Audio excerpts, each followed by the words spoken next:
அதிமுகவை பொறுத்தவரை அண்ணாமலையின் ஆர்வம் பலிக்காது என்று ஜெயக்குமார், முன்னாள் அமைச்சர் ஜெயக்குமார் கருத்து தெரிவித்திருக்கிறார்.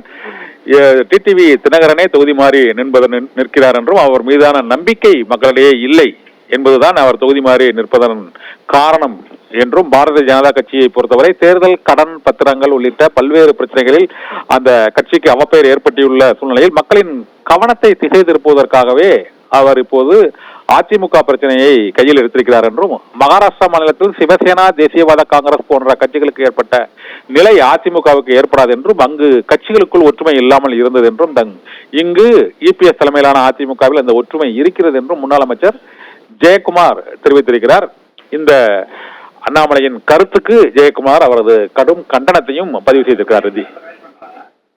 இந்த பிரச்சனை தொடர்பாக தொடர்ந்து பல்வேறு தரப்பினரும் பல்வேறு கருத்துக்களை தெரிவித்து வருகிறார்கள். இது ஜூன் 4ஆம் தேதிக்கு பிறகு, அதாவது நாடாளுமன்ற தேர்தல் முடிவுகள் வெளியான பிறகு பாரதிய ஜனதா கட்சியின் அணுகுமுறை அதிமுகவை பொறுத்தவரை எவ்வாறு இருக்கும் என்பதைத்தான் அண்ணாமலை தேனியில் நடைபெற்ற அந்த பொதுக்கூட்டத்தில் சூசகமாக தெரிவித்திருக்கிறார். ஆனால் இது சாத்தியமா தமிழகத்தில் என்ற கேள்வி தற்போது பல்வேறு மட்டத்திலும் எழுந்திருக்கிறது. இது தொடர்பாக பல்வேறு தரப்பினரும் கருத்துக்களை தெரிவித்திருக்கிறார்கள். இது அதிமுக பாரதிய ஜனதா கட்சி கூட்டணி தொடர்ந்து கொண்டிருந்த போதே இந்த பிரச்சனை தொடர்பாக அதிமுகவை பாரதிய ஜனதா கட்சி சுவீகரித்து விடும் என்றும், அந்த கட்சியை உடைத்து முக்கிய தலைவர்களை தன் பக்கம் இழுத்து விடுவார்கள் என்றும், அதிமுகவின் வாக்கு வங்கி பாரதிய ஜனதா கட்சிக்கு இடம்பெயர்ந்து விடும் என்றும், அதற்கு உதாரணமாக மேற்கு வங்கம் மற்றும் மகாராஷ்டிரம் உள்ளிட்ட மாநிலங்களில் பாரதிய ஜனதா கட்சி அத்தகைய அணுகுமுறைகளை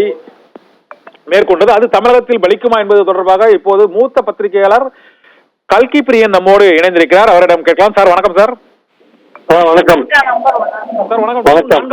4ஆம் தேதிக்கு பிறகு அதிமுகவே இருக்காது என்று அண்ணாமலை தேனியில் டிடிவி தினகரனுக்கு ஆதரவாக பிரச்சாரத்தை மேற்கொள்ளும் போது தெரிவித்திருக்கிறார். டிடிவி தினகரன் கைக்கே ஆடி ஏடிஎம்கே சென்றுவிடும் என்றும் அவர் இப்போது தெரிவித்திருக்கிறார். இது எந்த அளவுக்கு உண்மை சார்? அது சாத்தியமா சார் தமிழகத்துல? அதாவது அதிமுக தினகரன் கைக்கு போயிடும் சொல்றது ஓகே, தினகரனுக்காக ஒரு பிரச்சாரம் பண்ணும்போது பேசுற ஒரு பேச்சா எடுத்துக்கலாம். ஆனா அதுக்கு முன்னாடி அண்ணாமலை 4ஆம் தேதிக்கு பிறகு அதிமுகவே இருக்காதுன்னு சொன்னது தினகரனுக்கே ஏற்புடைய ஒரு விஷயமா இருக்காரு. தினகரனை வச்சுட்டு அதிமுக இருக்காதுன்னு சொல்றது எந்த விதத்துல கரெக்டா இருக்கும் எனக்கு தெரியல.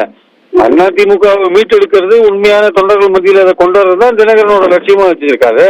அதிமுகவே இருக்காது அப்படின்னா என்ன அர்த்தம்? எடப்பாடி தலைமையில் அதிமுக இருக்காதுன்னு சொன்னா கூட ஒரு அர்த்தம் உண்டு. அதிமுகவே இருக்காதுன்னு என்ன அர்த்தம்? அப்போ அவர் தினகரனுடைய அந்த நோக்கத்தையே குறை சொல்ற மாதிரியான விஷயத்தை தான் அண்ணாமலை பேசுகிறார். எடப்பாடி தலைமையில இருக்காதுன்னு சொல்றது கூட அது எந்த அளவுக்கு சரின்னு தெரியல. ஏன்னா இன்னைக்கு நீதிமன்றங்களும் ஆகட்டும், எலெக்ஷன் கமிஷனும் ஆகட்டும், எடப்பாடிய முழுசா அஇஅதிமுக ரெகனைஸ் பண்ணியிருக்காங்க. இந்த எலெக்ஷன்ஸ்ல ஒரு போட்டி போற இடங்கள்ல ஒரு வெற்றி பெறாமல் போனால், அல்லது குறைந்த அளவு ஓட்டு வாங்கினால் நிச்சயமாக அவருக்கான எதிர்காலம் கொஞ்சம் பின்னடைவை சந்திக்கும் என்பதில் எந்த சந்தேகமும் இல்லை. ஆனால் அதே சமயம் அவர் பின்னாடி இருக்கிறவங்க எல்லாம் உடனடியா தினகரன் பக்கம் போயிடுவாங்களா? அப்ப தினகரனும் எலெக்ஷன்ல தோத்துட்டாருன்னா ஓபிஎஸும் தோத்துட்டாருன்னா எப்படி அவங்கள நம்பி போவாங்க?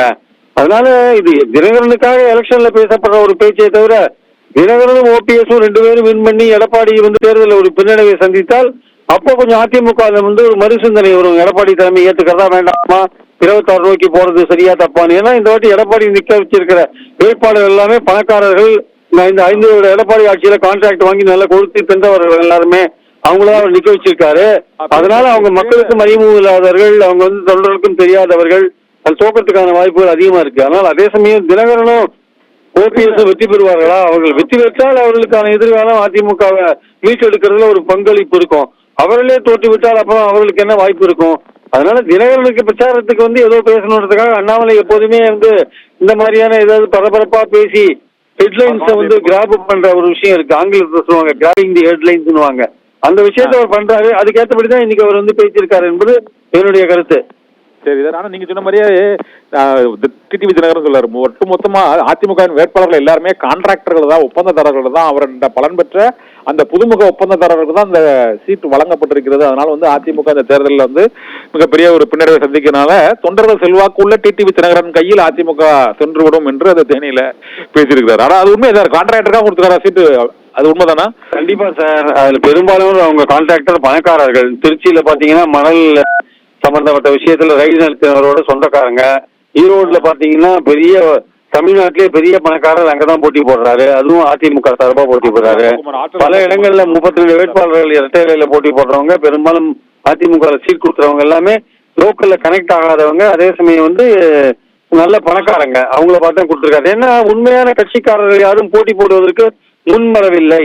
ஏன்னா கட்சி வந்து வெற்றி பெறுமா இல்லையான்றது அவங்களுக்கே சந்தேகமா இருக்கு. சரியான கூட்டணி அமையாதனால இந்த விஷயம் ஆக்சுவலா நடக்குது. ஆக்சுவலா சரியான கூட்டணி அமைக்காதனால இந்த பிரச்சனைகள் ஓடிட்டு இருக்கிறத நம்ம பாக்குறோம்.